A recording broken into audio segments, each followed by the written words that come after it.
In this recording I'm going to be looking at an aspect of the novel's form, specifically the slight difference between Pip when he's telling the story as the narrator and Pip when he's experiencing the story as the protagonist.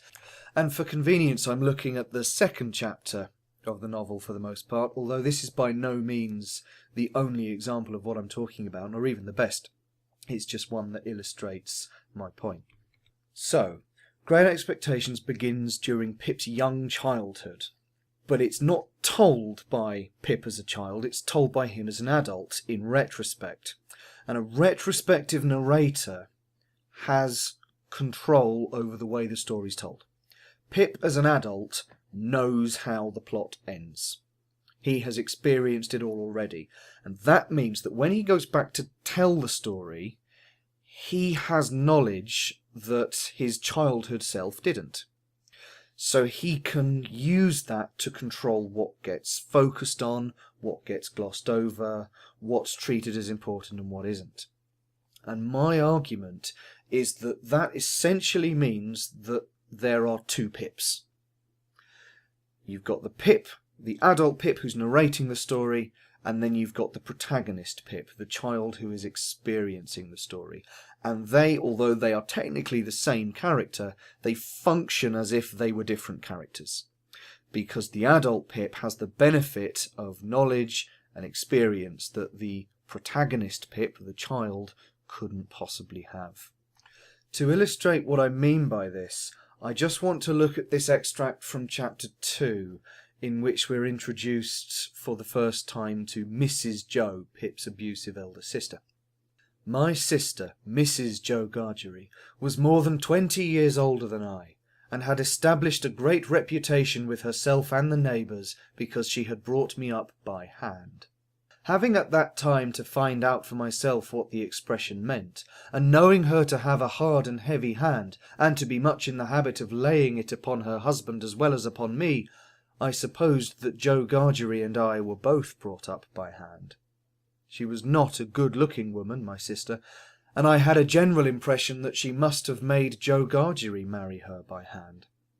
Now, consider for a moment what's just been described through the eyes of young Pip, who's just a child, and the innocence and obliviousness to the world that's required in order to say what he's just said.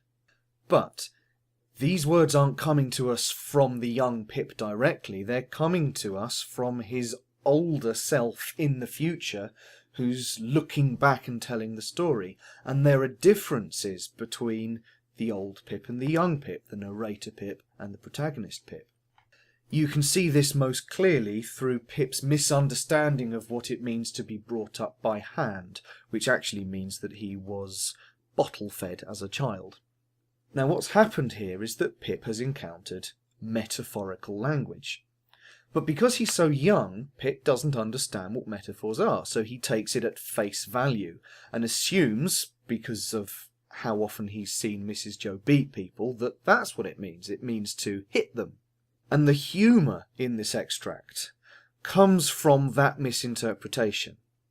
But, more than that, it comes from the fact that the narrator Pip, the older Pip who's telling the story, is now in on the joke, along with the reader.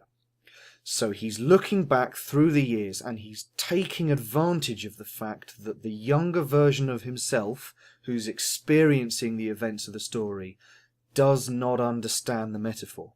So he's taking his younger misunderstanding and he's extending it to the point of absurdity in order to raise humour. And this illustrates the difference between the character who's experiencing the story and the character who's telling the story, even though they are the same character. What this means is that the narrator, Pip, the older Pip, has a different relationship with the reader than the younger Pip, the protagonist, has. The narrator doesn't need to explain this metaphor to the reader. In the 1860s it was a metaphor in common use. Modern editions need to use a footnote to explain it, but that's beside the point.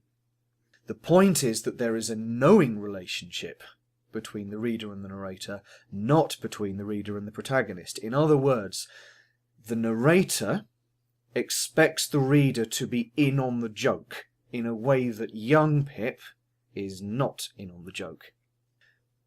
Now, the effect of this is to distance the reader from young Pip. We might still like him, but it's harder to really put ourselves in his shoes compared with how it will be when we start seeing his story later in the novel as he's older. And this sets up the bildungsroman structure of the novel. Pip grows up, Pip matures, and eventually the protagonist and the narrator become the same character. Now, this is really where the bildungsroman structure comes into it. Bildungsroman translates as education novel. It's a novel that concerns the development of a character from immaturity to maturity. We see them grow up, we see them make mistakes, we see them learn from the mistakes and become an adult.